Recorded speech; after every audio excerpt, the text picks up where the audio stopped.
Kisah Timun Mas, rahasia emas di dalam timun yang tak pernah kamu duga. Bayangkan, kamu hidup di sebuah desa sunyi, dikelilingi hutan lebat yang konon dihuni makhluk gaib. Setiap malam, terdengar suara langkah raksasa mengguncang bumi. Dan di tengah rasa takut itu, seorang perempuan tua menemukan sebuah keajaiban, sebutir benih timun yang akan mengubah hidupnya selamanya. Tapi, siapa sangka, di balik keindahan itu, tersimpan sebuah rahasia emas yang tak pernah diceritakan dalam dongeng biasa.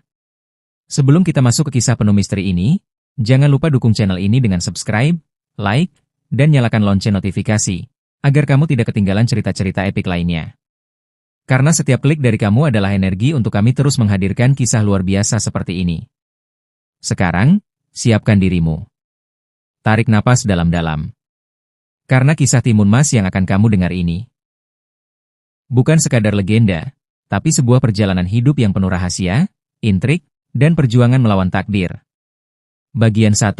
Awal mula, desa dan doa yang terlupakan. Di sebuah desa terpencil di lereng pegunungan Jawa, hiduplah seorang janda tua bernama Embok Srini. Ia hidup sendiri, tanpa anak, tanpa keluarga.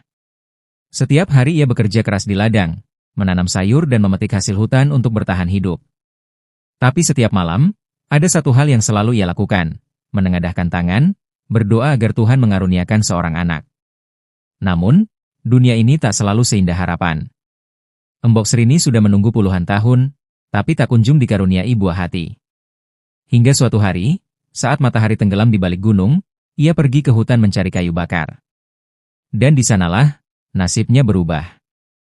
Saat berjalan melewati sebuah pohon besar yang diakini keramat, tiba-tiba tanah di bawahnya bergetar.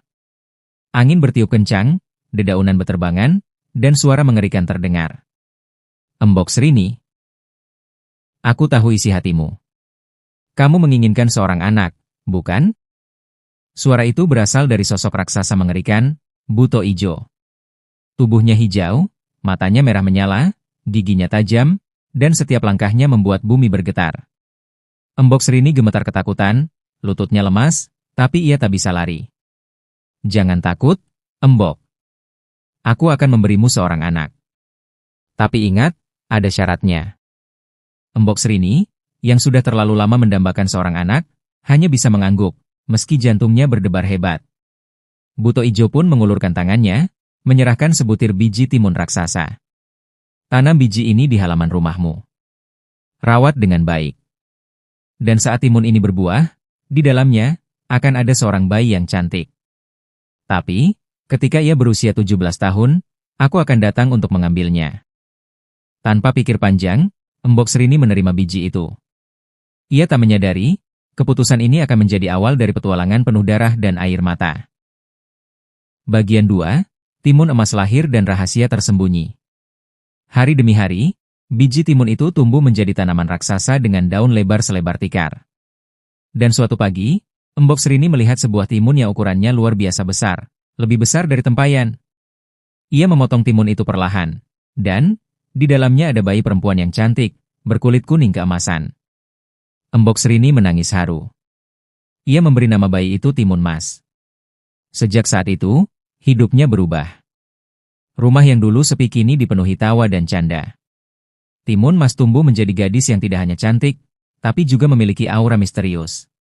Setiap kali terkena cahaya matahari, kulitnya memancarkan sinar keemasan yang samar-samar berkilau. Tapi Embok Srini tahu, kebahagiaan ini punya batas waktu. Setiap kali menatap Timun Mas, ia teringat janji pada Buto Ijo. Dan semakin hari, Timun Mas tumbuh semakin dewasa. Hingga suatu malam, Embok Srini tak bisa tidur. Ia mendengar suara gaib berbisik. Rahasia emas ada dalam darahnya. Itulah sebabnya Buto Ijo menginginkannya. Embok Srini terbangun dengan keringat dingin. Apa maksud suara itu? Apakah Buto Ijo hanya ingin memakan Timun Mas, atau ada sesuatu yang lebih mengerikan? Bagian 3, janji yang harus ditepati, hari penuh teror. Waktu berjalan cepat. Timun Mas kini berusia 17 tahun, usia yang dijanjikan kepada Buto Ijo. Pagi itu, Embok Srini merasakan firasat buruk. Langit mendung, angin bertiup kencang, burung-burung berterbangan panik. Dan benar saja, suara langkah raksasa terdengar dari arah hutan. Duum. Duum. Duum. Buto Ijo datang menagih janji. Embok Srini gemetar. Ia memohon ampun, memohon waktu, tapi raksasa itu marah. Janjimu sudah jatuh tempo, Embok. Serahkan gadis itu atau kau akan kulumat hidup-hidup. Dalam kepanikan, Embok Srini teringat seorang pertapa sakti di gunung. Dengan sekuat tenaga, ia membawa Timun Mas lari menuju gunung, berharap sang pertapa bisa menolong mereka. Setelah perjalanan yang melelahkan, mereka tiba di sebuah gua pertapaan. Sang pertapa mendengarkan kisah mereka dengan seksama, lalu memberikan 4 benda pusaka, biji mentimun, jarum, garam, dan terasi. Jika Buto Ijo mengejarmu, lempar benda-benda ini satu persatu. Mereka akan menjadi senjatamu. Bagian 4. Pertarungan hidup dan mati pelarian Timun Mas. Hari itu menjadi awal pelarian paling menegangkan dalam hidup Timun Mas. Saat ia dan Embok Srini turun dari gunung, Buto Ijo sudah menunggu.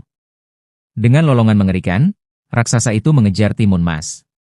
Bumi bergetar, pepohonan tumbang, suara tawa mengerikan menggema di udara.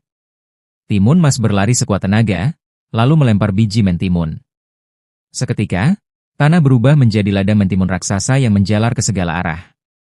Batangnya melilit kaki Buto Ijo, memperlambat langkahnya. Tapi raksasa itu terlalu kuat. Ia merobek lilitan itu dan terus mengejar. Timun Mas melempar jarum. Dalam sekejap, jarum berubah menjadi hutan bambu berduri yang tajam seperti pisau. Buto Ijo mengaum kesakitan saat kulitnya robek, tapi lagi-lagi ia berhasil lolos. Timun Mas panik. Nafasnya tersengal. Ia melempar garam. Tanah yang mereka injak berubah menjadi lautan luas. Ombak menggulung, memisahkan mereka. Buto Ijo berenang dengan marah, mengejar Timun Mas di atas rakit darurat. Dan saat Buto Ijo hampir berhasil meraih rambut Timun Mas, gadis itu melempar terasi. Dalam sekejap, lautan mendidih, berubah menjadi kubangan lumpur panas. Buto Ijo jatuh, tubuhnya terperosok, dan akhirnya, ia tenggelam, raungannya menggema sampai ke langit. Timun Mas. Bagian 5. Rahasia emas terungkap. Timun Mas selamat. Ia kembali ke desa bersama Embok Srini. Tapi ada satu pertanyaan yang selalu menghantui. Kenapa Buto Ijo menginginkannya? Suatu malam, Timun Mas duduk di bawah sinar bulan, memandangi kulitnya yang keemasan. Tiba-tiba, ia melihat bercak emas di tangannya. Ia menggosoknya, dan butiran emas murni muncul dari pori-porinya. Inilah rahasia besar yang selama ini tersembunyi, darah Timun Mas mengandung emas murni. Jika Buto Ijo berhasil memakannya, ia akan menjadi makhluk terkuat yang tak terkalahkan. Timun Mas menangis. Ia menyadari. Hidupnya bukan hanya tentang pelarian dari raksasa, tapi tentang melawan takdir yang mencoba mengubahnya menjadi alat keserakahan. Penutup, pesan moral dan ajakan diskusi. Kisah Timun Mas bukan hanya tentang pelarian, tapi juga tentang keberanian menghadapi nasib, tentang cinta seorang ibu, dan tentang bagaimana keserakahan bisa menghancurkan segalanya. Bayangkan jika Mbok Srini tak pernah membuat perjanjian itu, atau jika Timun Mas menyerah di tengah jalan, apakah dunia akan tetap sama? Sekarang, aku ingin dengar pendapatmu. Kalau kamu jadi Timun Mas, apa yang akan kamu lakukan? Tetap melarikan diri, atau melawan Buto Ijo sampai akhir? Tulis di kolom komentar, karena diskusi dari kalian selalu seru. Jangan lupa like, share, dan subscribe supaya kamu gak ketinggalan kisah-kisah epik berikutnya. Sampai jumpa di cerita selanjutnya.